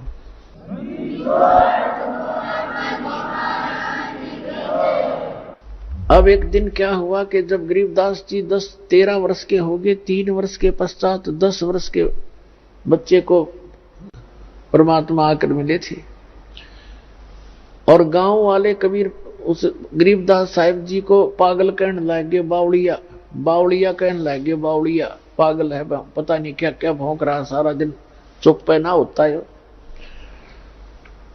एक दिन ये दादू पंथ से दीक्षित गोपाल दास नाम के एक संत बने हुए थे, घर त्याग कर वैराग ले लिया था, सन्यास ले रखा था बच्चों से फ्री होकर के। वो छुडानी गांव में अपने शिष्य के घर आ गए, और वो ऐसे ही 2-3 वर्ष में चक्कर लगता था उसका। उस शिष्य ने कहा, महाराज जी हमारे एक लड़की का लड़का ऐसे ऐसे पागल कर दिया, एक संत ने जंतर मंत्र करके कुंवारी गाय का दूध निकाल दिया, कई पाली थे ग्वाले, उनने तो पिया नहीं, इस बालक ने पी लिया, जंतर मंत्र कर दिया, ये तो मर गया था, पता नहीं क्यों कैसे दया करी भगवान ने, लड़की की अर्ज सुन ली, ये जीवित हो गया पर पागल हो चुका है। 3 साल से सारा इलाज करा लिया, झाड़े झूड़े लवा लिए और सब दवाई वैद्यों से भी ले ली, कोई आराम नहीं होया। और कहते हैं जी, वो शिष्य कह रहा है जी, संत की विद्या को संत ही काट सकता है, आप दया कर दो तो उसका जीवन ठीक हो जाए। अब गोपाल दास ने कहा कि लाओ बुला के, थोड़ा बहुत झाड़ा झूड़ा लाना वो भी जाने था। अब बुला कर लाए गरीबदास जी और उसके नाना जी, और साथ में और कई गांव के बुजुर्ग टाइप के व्यक्ति आके। तो उस दादू पंथी गोपाल दास ने पूछा कि बच्चा, बेटा, वो कौन था जिसने तेरा जीवन बर्बाद कर दिया? तब गरीबदास जी ने कहा कि अलल पंख अनुराग है सुन मंडल रे थीर, दास गरीब उधार दिया मुझे सतगुरु मिले कबीर। तो गरीबदास जी ने कहा कि मेरा जीवन तो आबाद कर दिया, बर्बाद नहीं किया बाबा जी। हम सुल्तानी नानक तारे दादू को उपदेश दिया, जात जुलाहा भेद न पाया वो काशी महे कबीर हुआ। अनंत कोट ब्रह्मांड का एक रति नहीं भारे, सतगुरु पुरुष कबीर हैं ये कुल के सिरजनहारे। अब दादू पंथी ये परमात्मा लगातार गरीबदास जी ने को 15-20 मिनट तक वो वाणी बोलते रहे। सतगुरु आए दया करी ऐसे दीन दयाले, बंदी छोड़ वृतास का जठरग्नि प्रपाले। तो इन वाणी को सुनकर उस दादू पंथी महंत संत गोपाल दास के हृदय में हलचल मच गई, और वो तुरंत समझ गया कि यूं तो भाई बावड़ा को ना, तो सबसे समझदार ऐसी निर्मल वाणी जो आत्मा को खींच रही है। 65 साल का वृद्ध 13 वर्ष के बालक के सामने हाथ जोड़कर खड़ा हो गया और कहने लगा, भगवान हे महाराज ये वाणी लिखवा दो, आप तो बहुत प्यारी वाणी बोलो। तो गरीबदास जी बोले नहीं, उठ कर चल पड़े। पीछे पीछे 65 साल का वृद्ध, आगे आगे गरीबदास जी। अब गांव वालों ने सोचा भाई इस बच्चे के अंदर तो को बड़ी बला बढ़ रही है, बाबा जी भी कभी सुरूर हो गया, इसका तो असर हो गया, इसका साथ हो लिया। अब वो के जान, जब वो दादू पंथी संत ने कहा, गांव वाले बावड़े तो तुम हो, यो बावड़िया को नहीं। कहते हैं गरीबदास जी को भी बावड़ा बताया कि कर ले दुनिया श्याणी का, उसको महापुरुष को तो बावड़िया कहा, अगर तेरा सारे पशु बन गए, और उसकी बात को स्वीकार नहीं किया। तीसरे दिन जाके गरीबदास जी ने मौन तोड़ा और कहा कि भक्त यदि कंप्लीट लिख है तो मैं बोलूंगा, लिखवाऊंगा, कभी कहीं बीच में छोड़ दे। तब उसने कहा गोपाल दास ने कि महाराज जी मैं तो कति फ्री हो का आया हूं घर से, और मैं ऐसे ही परमार्थ में लगा हुआ हूं, आप दया कर दो, लिखवा दो दाता। कलयुग के जीवों के लिए तो ये अमृत सिद्ध होएगी, ऐसी वाणी कदे देखी ना सुनी। तब गोपाल दास जी लिखा करते थे और गरीबदास जी बोला करते थे। गरीबदास जी का ही एक बेरी का बाग था, उसमें एक जंडी का पेड़ था और गांव से थोड़ी ही दूरी पर वो स्थान था। वहां बैठकर जंडी के पेड़ के नीचे गरीबदास जी बोला करते थे और दादू पत्थी संत लिखा करते थे। तो इस प्रकार वो लिखा हुआ आंखों देखा सारा कुछ विवरण गरीबदास साहिब जी की अमृतवाणी अर्थात गरीबदास जी का दिया हुआ एफिडेविट वो दास के पास उपलब्ध है। उसको तत्व ज्ञान कहते हैं जो गॉड गिवन स्पिरिचुअल है, और उसी से आपको दास ये ज्ञान सुना रहा है। इस प्रकार आज का जो दिन है पुण्यात्माओं, ये वो शुभ दिन है। परमात्मा आए और हमारे लिए एक छाप छोड़ गए कि गरीबदास जी को गवाह बना गए और अनमोल अमृत ज्ञान पुनः प्रदान कर गए। क्योंकि काल ने ये कहा था जब परमात्मा प्रथम बार आए थे सतयुग में, और उनसे कहा था पर जोगजीत रूप में थे अपने पुत्र के रूप में। तो काल ने कहा था जोगजीत तुम कहां जाओगे? तो परमात्मा ने जोगजीत रूप में अपने पुत्र के रूप में खड़े थे कहा कि मैं नीचे जाऊंगा और सभी जीवों को परमात्मा की जानकारी दूंगा। परमात्मा के आदेश से मैं नीचे जा रहा हूं और आपने भगवान मिटा दिया तो आप स्वयं अपने आप को भगवान सिद्ध कर बैठा। तूने कैसा जुल्म कर दिया। अरे भले आदमी, इन बच्चे थे इनसे तो गलती होगी, आपने इनका उलिया बिगाड़ दिया।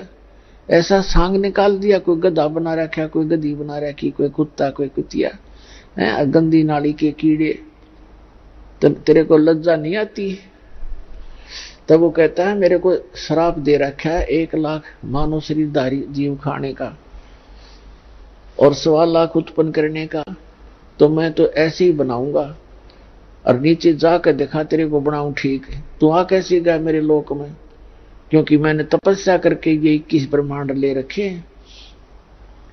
तब कबीर साहब बता रहे हैं धर्मदास जी को कि मेरे ऊपर ना ऐसे झपटा जो से मुझे अभी मार डालेगा। और धर्मदास पुण्यात्मा हमारे लिए संकेत करते हैं परमात्मा कि यहाँ की चाहे कितनी बला हो, कैसा ही कोई क्यों ना हो, चाहे भैरव बैताल और काल भी खुद क्यों ना हो, इस सतनाम का सुमन कर। प्रथम मंत्र प्राप्त है तो प्रथम मंत्र का जाप शुरू कर दीजिए, और सार नाम प्राप्त है तो सार नाम का, सत्य नाम प्राप्त है सत्य नाम का सुमन शुरू कर देना चाहिए। किसी प्रकार की आपत्ति चाहे सपने में भी क्यों ना हो या वैसे प्रत्यक्ष में हो, तो भाग जाएगा, कोसो नहीं पाएगा आपको। तो धर्मदास जी को बता रहे हैं कि जब मेरे ऊपर काल ने झपट्टा मारा मुझे मारने के लिए, मैंने सतनाम का सुमन कर दिया धर्मदास, और काल ऐसे कंडम होकर गिर गया जैसे पक्षी की पंख कट जाती है, पड़ा पड़ा तड़पता है, कुछ बसावा नहीं। तब इसने पता लग गया कि इसके पास कोई प्रबल शब्द शक्ति है, तो चापलूस बन गया ये काल, और मेरे धीरे धीरे नीचे नीचे आकर मेरे पैर पकड़ दिए और नो कहे तो मेरा बड़ा भाई, मैं आपका छोटा भाई। क्योंकि जोगजीत रूप में परमात्मा खड़े थे जो, और काल भी उस परमात्मा का ही पुत्र है। तो कहता कि आप मेरे बड़े भाई, मैं आपका छोटा भाई। अब छोटे तो गलती करते हैं, बड़े सदा क्षमा करते हैं। अब पुण्यात्मा यहाँ सभी प्राणियों का ये स्वभाव है, पहले तो अपनी ताकत आजमाएंगे और जब ताकत तक पारना पड़े फिर चापलूसी तक काम लेंगे। तो उसने चरण पकड़ के कहा मैं तो आपको पिताजी के यानी परमात्मा के तुल्य मानता हूं, मुझे माफ कर दो। मुझे परमात्मा बोले ठीक है, माफ कर दिया। तब काल कहने लगा मुझे कुछ आवश्यक, मेरे इस लोक में कुछ त्रुटि है और आप भगवान के नुमाइंदे हो, रिप्रेजेंटेटिव हो, आपके पास पूरी पावर है, मेरा कुछ वो त्रुटि पूरी कर दो, मेरी कुछ डिमांड है वो पूरी कर दो और फिर नीचे चले जाओ बेशक। तो परमात्मा ने कहा बोल क्या चाहता है कि वचनबद्ध हो जाओ तब मांगूंगा। परमात्मा वचनबद्ध हो गए तब कहा कि 3 युगों में परमात्मा ने ये कहा था, मैं नीचे जाऊंगा, सबको सच्चा नाम सही रास्ता मार्ग बताऊंगा, भगवान की का परिचय दूंगा और सत्य नाम दे करके, सार नाम दे करके सबको पार करूंगा, सतलोक ले जाऊंगा। तो इसको होगी थी कि कहीं मेरा लोक ना उजाड़ दे। प्रतिज्ञा करवा ली कि 3 युगों में जीव थोड़े ले जाना, और चौथा युग जब कलयुग आवे तब तो शरण जीव बहु जावे, ऐसा वचन हर मोह दीजिए, तब संसार गवन तुम कीजिए। तो परमात्मा ने कहा ठीक है तथास्तु, तेरे को मैंने वरदान दे दिया, प्रतिज्ञा कर ली कि चौथे युग जब कलयुग में मैं अपने जीवों को समझाऊंगा, ले जाऊंगा। दूसरा इसने कहा था कि आप अपना ज्ञान देकर ले जाना, जब जोर जबरदस्ती से ये ज्ञान मत किसी को देना, और जो जबरदस्ती ना ले जाना यहां से। आप अपना ज्ञान सुनाना, आपके ज्ञान से आपको भगवान मानकर, आपको परमात्मा को परमात्मा मानकर जो भक्ति करे वो आपके, और मेरे भक्ति करेंगे, मेरे मंत्रों का जाप करें और मेरे ज्ञान पर आश्रित रहें, वो मेरे। तब परमात्मा ने कहा ठीक है भाई तथास्तु, ये तो है ही, मेरे को तो वही समझेगा जो मेरे ज्ञान से परिचित होगा। परमात्मा ने सब स्वीकार कर ली, उसकी सारी डिमांड। और भी 2-3 थी, वो फिर बताएंगे, अभी समय नहीं।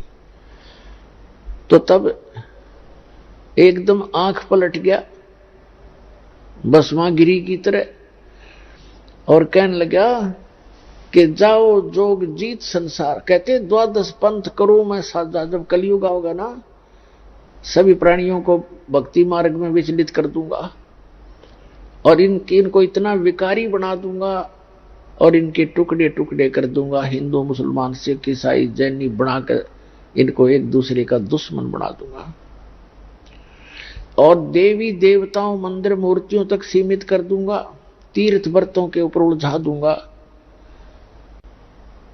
और तब तुम जाओगे, तब परमात्मा ने कहा कि 5500 वर्ष जब कलयुग बीतेगा, तब मैं अपना एक अंश भेजूंगा। उसको तो यही कहना था कि अपना अंश भेजेंगे, और फिर तुम्हारे सारे ज्ञान को ठीक कर देगा, वो सबको ये ज्ञान देगा। तो उस समय वो काल कहता है कि उस समय तक तो इनको इतना कंडम कर दूंगा, ये भक्ति के योग्य भी नहीं रहेंगे, और फिर नकली पंथ चला दूंगा, तेरे कबीर नाम से 12 नकली पंथ चलाऊंगा, उसके अतिरिक्त और अनेक पंथ चलाकर सब्जियों को भरमा दूंगा। और जब तुम्हारा जाएगा ना कोई हंस, तो सब उसके साथ वाद विवाद करेंगे, विरोध करेंगे मेरे उस गलत ज्ञान पर आधारित होकर के, और तेरी एक नहीं चलेगी जोगजीत, अब बेशक चले जाना। तो क्या कहा काल ने, 12 पंथ करूं मैं साझा, नाम तुम्हारा ले करूं आवाजा, 12 पंथ नाम जो ले ही हमरे मुख में आन समोई, और अनेक पंथ चलाऊं या विद जीवों को भरमाऊं। अपने आत्मा 12 पंथ तो गरीबदास जी तक पंथ आपको दिखाई रखे बहुत बार, उसके अतिरिक्त और अनेक पंथ चलाऊं, ये राधा स्वामी पंथ, इसी से निकली ब्रांच जय गुरुदेव पंथ मथुरा, और जनोद वाला जो ताराचंद वाला, और धन धन सतगुरु सच्चा सौदा सिरसा और जगमाल वाली, जो यहाँ पर गंगुआ पंगुआ, गंगुआ के आसपास यहाँ वाला, ठाकुर जी वाला, और ये राधा स्वामी व्यास वाला, आगरा वाला, ये सारे अनेक पंथों में है, निरंकारी पंथ है। तो काल ने कहा था और अनेक पंथ चलाऊं या विद जीवों को भरमाऊं, और फिर जाइयो जोग जीत संसारा, जीव न माने कहा तुम्हारा, जीव तुम्हारा कहा न माने, हमारी ओढ़ हो बाद बखाने, तुम्हारे साथ विरोध करेंगे, मेरे वकील बनकर खड़े हो गए। तो परमात्मा ने कहा था तुम अपना काम करेंगे और हम अपना करेंगे। तब धर्मदास जी ने पूछा था, भगवान जब 5500 वर्ष कलयुग बीतेगा, अभी तो 5000 वर्ष बीत्या है, और अभी तक तो कुछ थोड़ी बहुत इंसानियत जीवित है, और आपके साथ इतना विरोध हो रहा है, और फिर आप कह रहे हो कि फिर आओगे कलयुग में इस समय के आसपास, तब कैसे समझाओगे? तो परमात्मा ने कहा था, धर्मदास ये मेरा काम है, वो तो बालक है, उसको क्या पता मैं कैसे लीला करूंगा। तब धर्मदास जी को मालिक ने बताया था कि जिस समय 5500 वर्ष कलयुग के बीतेंगे, जब अपना दास भेजूंगा, उस समय तक ये सभी नकली पंथ चल चला कर फाइनल हो लेंगे और इन्होंने जो कहना सुनना उनकी पुस्तक बनकर समाज में प्रवेश हो चुकी होगी, इनकी सीडी डीवीडी बन चुकी होगी। तब मेरा दास जाएगा, इनके पकड़ पकड़ के ज्ञान को मेरे सदग्रंथों से मेल करेगा, इनको सबको फेल करेगा।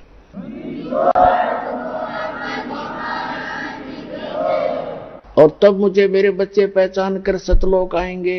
तो पुण्यात्माओं, वो समय आ गया है और ये दास, वो परमात्मा का भेजा हुआ दास आपके लिए उपस्थित है। अपना कल्याण कराओ और सतलोक जाओ। बोलो सतगुरुदेव।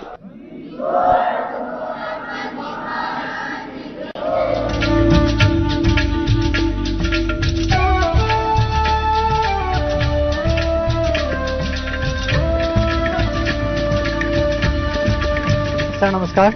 नमस्कार सर। सर क्या नाम है आपका? मेरा नाम सर अवतार सैनी है, मैं डिस्ट्रिक्ट रोहतक से आया हूँ। सर हम जिस भी संत रामपाल जी महाराज जी के अनुयायी से मिलते हैं तो वो बताते हैं कि उनको संत रामपाल जी महाराज जी से नाम दीक्षा लेने के बाद लाभ मिले हैं। तो सर हम आपसे जानना चाहते हैं कि आपको संत रामपाल जी महाराज जी से नाम दीक्षा लेने के बाद क्या लाभ मिले?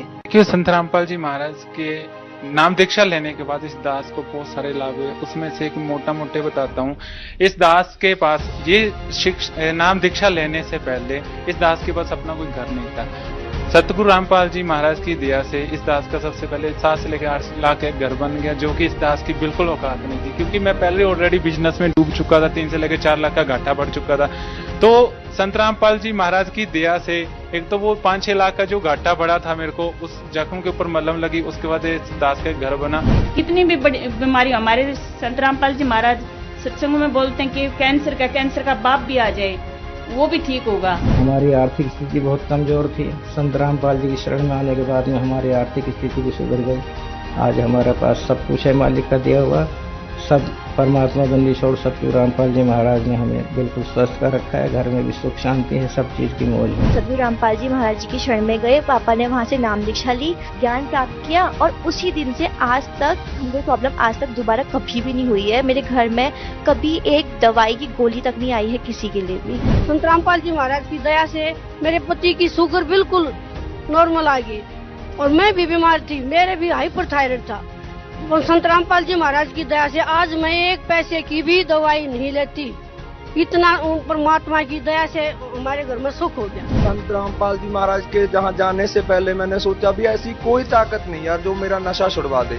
और भैया जब संत रामपाल जी ने महाराज जी ने मेरे सिर के ऊपर हाथ रख के कहा कि बेटा तू आज के बाद नशा नहीं करेगा, और भैया वो दिन है और आज का दिन है। इतनी नफरत होगी नशे से कि नशा करना तो दूर, मैं किसी को लाके भी नहीं देता। और जो गांव वाले मेरी गली मोहल्ले के लोग थे जो मेरे से बात करना भी पसंद नहीं करते थे, और आज मेरे से वो हंस हंस के बोलते हैं कि भैया तू आदमी बंदा बन गया तू। सारे तो मैंने एलर्जी की नजले की बीमारी बचपन से ही थी, कह रहे थे बर्फ खाने तो होगी, लेकिन जुआ मेरी कुछ शादी तय थी, वाह जी मेरी कितना नहीं जावत थी। संत रामपाल जी महाराज मलिक साहब बोले मेरे हस्बैंड नाम नहीं ले रहे भाई साहब बीबी, वे बोले ना तो नहीं भी टिक्का लगवाना पड़ेगा के संत रामपाल जी महाराज के गुण गाओ। मैं बोली जा मैं टिक्का नहीं लवाती, मेरे गुरु जी है ना मेरा ठीक करेंगे।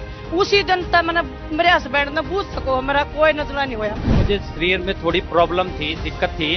क्या थी? एक तो मेरे कान में बहुत रात होती थी, तो वो जो रात थी वो नाम दान देने के बाद सही हो गया एकदम, कोई दिक्कत नहीं आया अब मुझे, और शारीरिक रूप से फिट हूँ, कभी कोई दिक्कत नहीं आती। वो रिपोर्ट इतनी सॉलिड थी, डॉक्टर लाल पैथ लैब की रिपोर्ट थी, उसको कोई नकार नहीं सकता।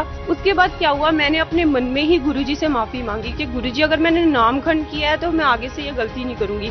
जैसे ही मैंने गुरुजी से माफी मांगी, संत रामपाल जी से माफी मांगी, तो वैसे ही मैंने कहा कि अपने हस्बैंड को कि प्लीज मैंने एक बार रिपोर्ट फिर करवानी है। मुझे अपने मालिक पे पूरा भरोसा था। जैसे ही मैंने वो रिपोर्ट करवाई तो मेरे बेटे की 2 जगह से रिपोर्ट जो थी वो बिल्कुल नॉर्मल आई। सर जी जैसे हम आश्रम में गए तो नाम दीक्षा के लिए हमने फार्म भरा और हमने गुरुजी से नाम दीक्षा ली, और गुरुजी का आशीर्वाद मिलते ही मात्र एकदम से आराम आया भगत जी। आज तक हमें किसी प्रेत बाधा नहीं, तंग नहीं किया, कोई पितर प्रेत भूत प्रेत जो भी था। मैं बहुत ज्यादा बीमार रहती थी, जैसे मेरे को थोड़ी सी चीज खाने पे ही कोल्ड हो जाता था। मेरी कोल्ड की मेडिसिन कुछ ना कुछ चलती रहती थी, तो मेरे को यही बोला गया था you are allergic to the dust and so on. So I used to aware, like मैं दूसरों चीज़ों से दूर रहना की कोशिश करती थी, फ्रूट्स वगैरह नहीं खाती थी। बंदी छोड़ सदगुरु रामपाल जी महाराज की शरण में जाने के बाद मैं आज कोई भी फ्रूट है, कुछ भी है, चाहे डस्ट है, मेरे को वो बिल्कुल इफेक्ट नहीं करती है। I can eat everything, I can go anywhere, मैं कुछ भी मतलब आज करने में सक्षम हूँ। सबसे बड़ा लाभ तो मेरे को इतनी खुशी हुई इस बात की कि हमारे घर से नशा बिल्कुल ही चला गया। 13 साल हमने सिरसा 15-15 दिन रह के वहाँ आश्रम में और रोज सत्संग सुनते, मेरी घरवाली का कोई असर नहीं हुआ नशा छोड़ने का। और संत रामपाल जी महाराज के एक आशीर्वाद मात्र से उस दिन के बाद से उसने उस डिबिये को हाथ लगाना तो दूर की बात, कोई सूंघने वाले भी आती है ना तो उससे भी नफरत करती हो। हमारे घर में बहुत सुख शांति, आज तक मेरी बिरबानी बीमार नहीं हुई है। और मेरे डांगरा में भी बहुत बरकत। मैं दारू भी पीता था, हुक्का इतना पीता था कि वो पूछो मत। मखा ये भी छूट जाएगा कभी, कोई ऐसा वो है चमत्कार। तो फिर जहाँ संत रामपाल जी का नाम लेने के बाद अपने आप सारे बुराई, मेरा नशा इतना दूर गया जैसे चमत्कार हो गया। जैसे संत रामपाल जी महाराज जी से हम जुड़े, वो दिन और आज का दिन है। हमें भक्ति ये नाम दीक्षा लेकर आज 4 साल हो चुके हैं पूरे। मेरे डैडी ने फिर से कभी सिगरेट की तरफ या शराब की तरफ देखा भी नहीं। मैंने मतलब कि उस तंबाकू को जब भी छोड़ता था तो दांतों में चीस मारती थी बड़ी जोर की, मैं छोड़ नहीं पाता था। तो क्या हुआ कि मैंने संत रामपाल जी महाराज से जब नाम उपदेश लिया और तो मैंने वो तंबाकू को त्याग दिया और वो प्रॉब्लम मेरे दोबारा नहीं हुई। संत रामपाल जी महाराज की भक्ति द्वारा मेरा एम्स रायपुर में सिलेक्शन हो गया और वो भी सर जी प्रावीण्य सूची में, मतलब पहले नाम पे। मतलब मैं एक एवरेज स्टूडेंट हूँ, कहना चाहिए मैं बहुत गोल्ड मेडलिस्ट हूँ ऐसा नहीं, मतलब एक सामान्य एक एवरेज स्टूडेंट होकर के ऑल ओवर इंडिया में टॉप करना बोलने से मालिक की दया ही है भगत जी, और कुछ नहीं। मेरे को इतना बड़ा लाभ हुआ कि जो मेरी जमीन, मतलब मैं एक्सपेक्ट भी नहीं कर सकता था कि उसका 3 से 4 लाख रुपए मुझे बड़े जोर से मिलेगा, वही मेरी जमीन मुझे 12 से 13 लाख रुपया दे के गई। मैं गुरु जी के कितने चमत्कार गिनाऊं कि उन्होंने मुझे कितना लाभ दिया है। परमात्मा ने संत रामपाल जी महाराज ने मुझे कण कण में अनेकों लाभ ऐसे दिए जिनको मैं गिना भी नहीं सकता। संत रामपाल जी महाराज जी से नाम दीक्षा लेने से पहले मेरे पिताजी बहुत शराब भी पीते थे, हम मांस मछली बहुत ज़्यादा खाते थे, और परमात्मा की दया से हमें ये सारी बुरी आदतें जो थी वो सारी छूट गई। मेरे को संत रामपाल जी महाराज के जाने के बाद इतने लाभ हुए कि मैं इधर गणाने शुरू कर दूं, शायद उतना नहीं टाइम होगा आप उतना कर सकेंगे।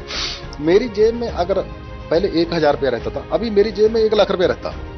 मैं किसी काम के बारे में सोचता हूँ, अगर मैंने सोच लिया मेरा दूसरे दिन काम हो जाता। पैसा कहाँ से आता मेरे को नहीं पता चलता है। मैंने पापा जी से आके भी कहा था, पापा जी अगर मेरा इसमें एडमिशन होगा तो मेरे बलबूते पे नहीं, संत रामपाल जी महाराज जी की वजह से ही होगा, नहीं तो मैं मेरे अंदर इतना नहीं कि मैं वो एंट्रेंस क्लियर कर दूँ। सर उसके बाद ठीक 2 दिन बाद ही वो रिजल्ट आया और ऑल ऑफ इंडिया में बस 3 ही बच्चे चुने जाने थे, बाकी सारी हरियाणा को प्रेफरेंस थी। ऑल इंडिया में दिल्ली टॉप पे मेरा नाम था। क्योंकि संत रामपाल जी महाराज द्वारा बताई हुई शिक्षाएं और ज्ञान किसी भी संत के पास नहीं है। आज तक हमने सभी संतों का ज्ञान देखा संत रामपाल जी महाराज की दया से, और चैनलों पे भी देखा उनका ज्ञान, लेकिन किसी के पास ऐसा अद्वितीय ज्ञान नहीं है जो संत रामपाल जी महाराज के ज्ञान से कंपेयर किया जा सके।